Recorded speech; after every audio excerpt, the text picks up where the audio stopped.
जोर से बोलो। क्या है? बैठ जाओ, अब क्यों खड़े रहे?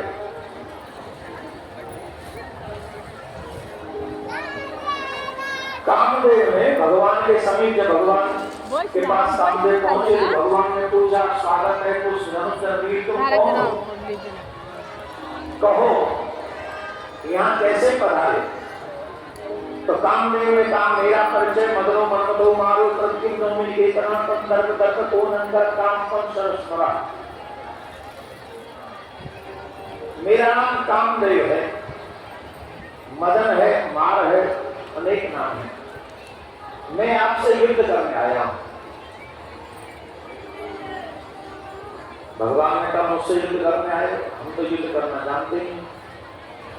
जब आप शांति से सुनोगे तो ये प्रसंग ये साबित करेगा कि रास काम युक्त नहीं, काम मुक्त है। हमारे रास को बहुत गलत तरीके से, भगवान के इस रास को बहुत गलत तरीके से प्रस्तुत किया जाता है इन तथा कथित पढ़े लिखे लोगों के थ्रू। जो पढ़े लिखे तो है, वो पढ़े हैं, शास्त्र पढ़े होते तो ऐसा बोल ही नहीं सकते। शास्त्रों का स्वाध्याय किया नहीं, फिल्मों को देख देख कर बोलते हैं, सीरियलों को देख देख कर बोलते हैं। फिल्मों के माध्यम से, सीरियलों के माध्यम से भगवान श्री कृष्ण के रास को नहीं जाना जा सकता।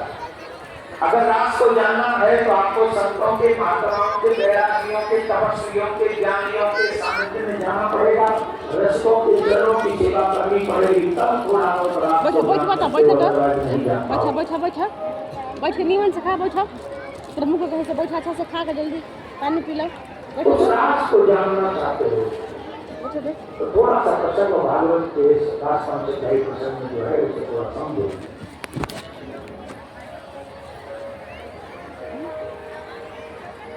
भगवान ने कहा तो हम युद्ध करना नहीं जानते, गैया चलाना तो जानते, तुमको तो तुम्हारी गाय चला रहे हैं।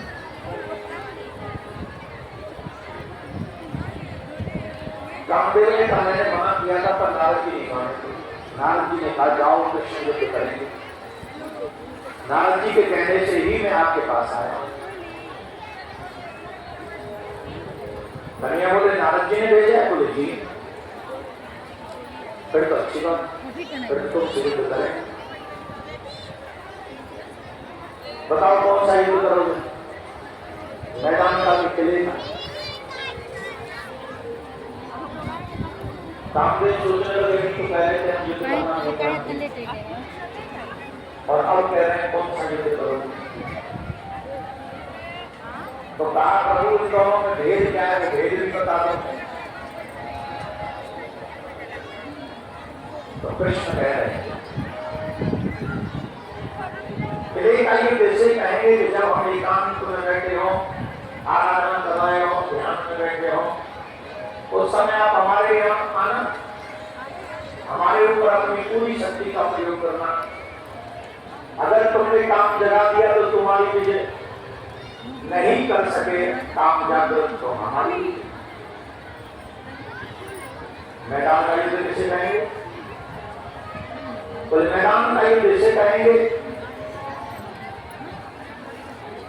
रात्रि का समय होगा, पूनम की रात्रि होगी, शरद पूर्णिमा, और हमारे संग अनंत व्रज की गोपियां सुंदरियां होंगी। उनके मध्य में हम अकेले पुरुष होंगे। ध्यान से सुने, आज हमारे घरों की मर्यादाएं क्यों मिट रही, संकट में क्यों आ गए? क्योंकि हमने वेदों की, शास्त्रों की बात को इग्नोर करना प्रारंभ किया। शास्त्र कहते हैं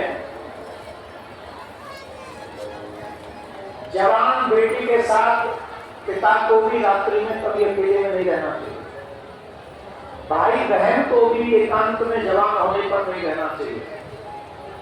और शास्त्रों में इस बात का भी वर्णन है, कितना भी विश्वासी पात्र क्यों न हो, जवान बेटी को, जवान बहन को, अपनी पत्नी को कभी भी पराये पुरुष के साथ नहीं भेजना चाहिए।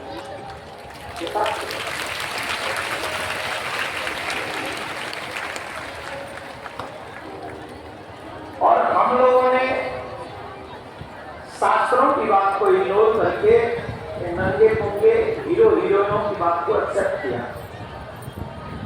जो व्यक्ति खुद ही नंगा हो चुका हो पर्दे पे पैसे के लिए, वो हमें चरित्रवान क्या बनने का ऑफर देगा? बताइए, क्या शिक्षा देगा वो हमें? वो और हमारे हीरो, हमारे रोल मॉडल कौन है? बोलिए, ये लोग तो जैसे तुम्हारे रोल मॉडल हैं वैसे तुम्हें बना देंगे। हाँ जी कि ना जी? जवाब दीजिए।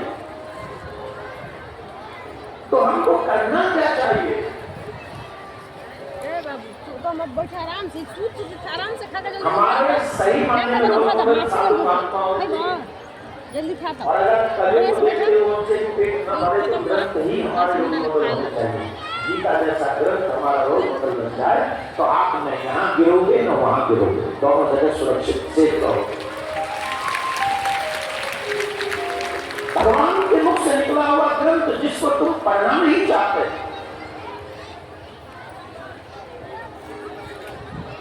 100% तुम्हारे चरित्र का निर्माण करे।